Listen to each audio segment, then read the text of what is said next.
Bismillahirrahmanirrahim. Assalamualaikum warahmatullahi wabarakatuh. Selamat siang teman-teman semuanya. Yang terhormat Ibu Winike Dina Pratiwi SPD MPD selaku dosen mata kuliah retorika dan teman-teman kelas 6E yang saya hormati.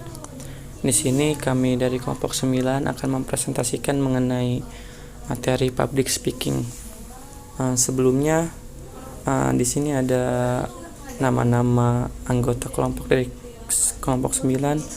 Ada Muhammad Agil Iljam, ada Yuda Sanjaya, dan ada saya Muhammad Diram Nugraha.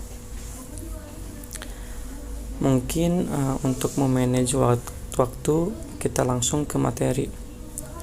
Yang pertama ada akar public speaking. Akar public speaking sejarahnya menunjukkan bahwa public speaking yang kita kenal sekarang ini berakar dari tradisi politik peradaban Yunani kuno. Asal mula public speaking tidak pernah terlepas dari aspek politik yang menjadi akarnya. Seni berbicara di depan publik disebut sebagai retorika. Retorika berasal dari bahasa Yunani, kata retorikos yang berarti pidato. Dari kata retor, pembicara publik, retorika juga berkaitan dengan kata rema yang dikatakan, dan dari kata kerja iro, berkata, berucap. Selanjutnya menurut pendapat para ahli sejarah mencatat Gorgias 485 sebelum Masehi sampai 380 sebelum Masehi, seorang sofis dan ahli retorika yang hidup sebelum era Sokrates, sebagai salah satu tokoh retorika yang paling menonjol pada masa itu. Ia lahir di Leontini, Sisilia, dan di kemudian hari menetap di Athena. Gorgias dapat dikatakan sebagai salah satu public speaker profesional sekaligus komersial yang pertama dalam sejarah. Keunggulan penampilan Gorgias adalah dalam pidatonya ia selalu menerima pertanyaan-pertanyaan dari audiens secara acak, dan ia mampu memberikan jawaban secara impromptu atau tanpa persiapan. Menurut Gorgias, seorang ahli retorika yang baik dapat berbicara dengan cara yang meyakinkan dalam topik apapun, sekalipun ia tidak berpengalaman di bidang tersebut. Retorika adalah sebagai sebuah seni dan teknik berkomunikasi, dapat dimanfaatkan untuk mengkomunikasikan apapun, tidak hanya pidato ataupun politik. Menurut perbedaan dari Gorgias dan Plato, menurut Herrick 2008, ada pada persepsi keduanya tentang hubungan antara peretorika dengan audiens. Para sofis mengatakan apa yang ingin dan senang didengar oleh audiensnya, dengan tujuan membujuk mereka untuk percaya pada apa yang diinginkan oleh para retorika. Dengan demikian, retorika sofis memanipulasi audiens dan mengabaikan informasi yang benar. Untuk Plato, kebenaran tidak bergantung pada versi retorika. Kebenaran juga bukan tergantung pada apa yang diterima oleh audiens.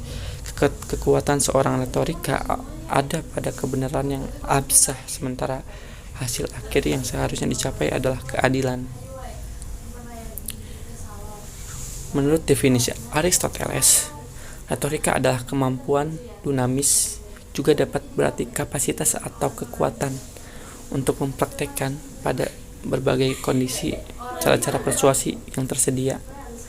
Dengan mengemukakan definisi ini, Aristoteles mengubah posisi retorika dari semata-mata sebuah praktek berpidato atau berorasi menjadi sebuah proses kreatif.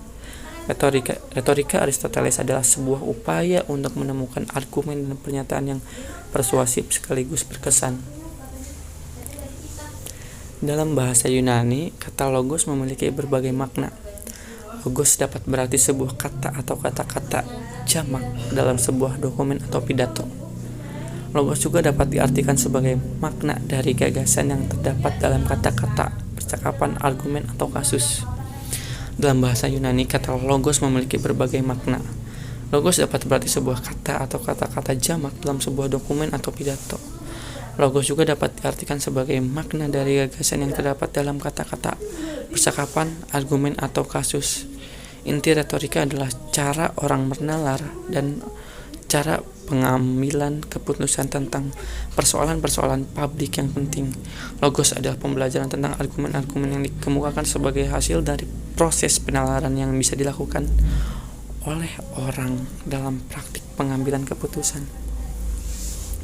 Yang selanjutnya adalah konsep Aristoteles tentang pathos sebagai aspek emosional dari sebuah pidato. Ia memunculkan karena ia berpendapat bahwa emosi seseorang memiliki pengaruh besar terhadap kemampuannya untuk melakukan penilaian atau judgment. Hubungan antara emosi dan penilaian rasional seseorang menjadi tema dasar dari tulisan Aristoteles tentang pathos.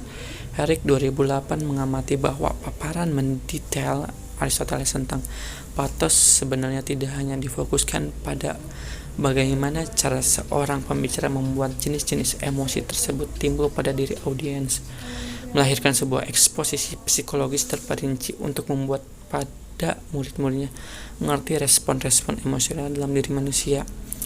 Tujuan akhirnya adalah agar seorang retorika mempelajari kondisi emosional audiens dan berupaya untuk menyelaraskan kondisi emosional itu dengan sifat dan tingkat keseriusan konten pidato yang disampaikan. Yang selanjutnya ada etos. Dalam retorika, Aristoteles berbicara mengenai karakter dan kredibilitas seorang pembicara.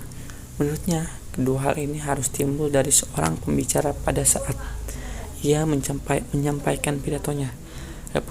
Reputalisasi seorang individu di luar praktiknya berretorika tidak relevan dengan kredibilitasnya sebagai seorang peretorika.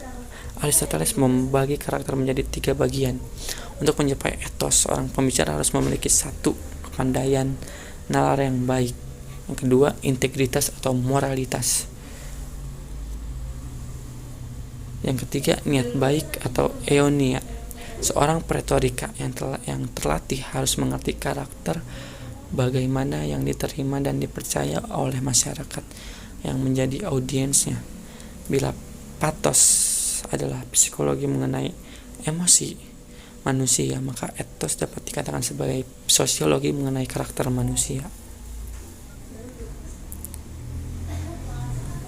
Untuk memahami komunikasi dalam setting publik, perlu pemahaman tentang komunikasi publik dalam kaitannya dengan level komunikasi lainnya.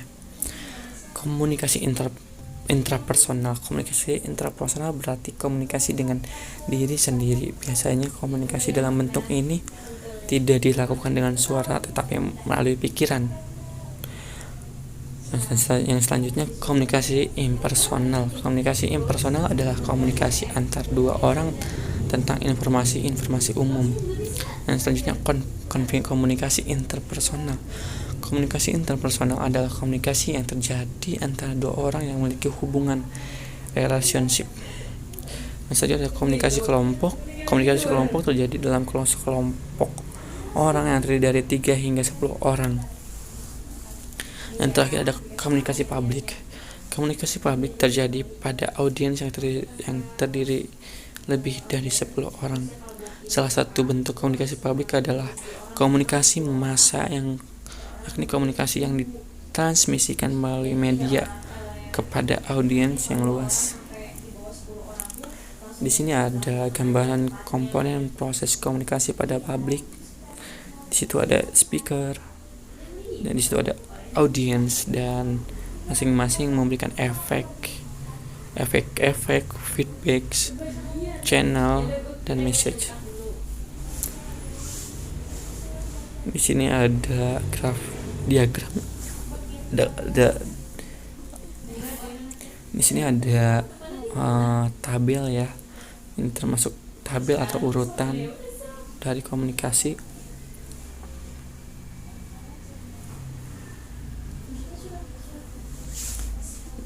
Yang selanjutnya ada teori public speaking.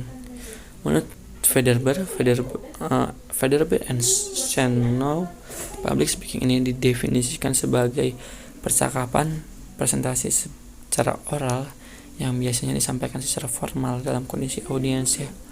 dihimpun dalam konteks yang formal untuk mendengarkan atau selama percakapan informal.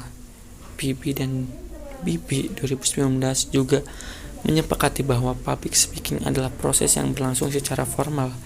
Bahasa-bahasa selengean yang biasanya digunakan dalam percakapan non-formal tidak dapat digunakan. Bahasa yang digunakan hendaknya bahasa dengan standar bahasa formal yang berlaku. Public speaking dapat dirangkum beberapa kriteria. Beberapa hal tersebut adalah, di sini ada kriterianya. Public speaking selalu digunakan untuk menyampaikan ide tertentu dari speakernya. Salah satunya, yang selanjutnya ada public speaking dilakukan dalam konteks yang formal. Yang selanjutnya ada public speaking direncanakan.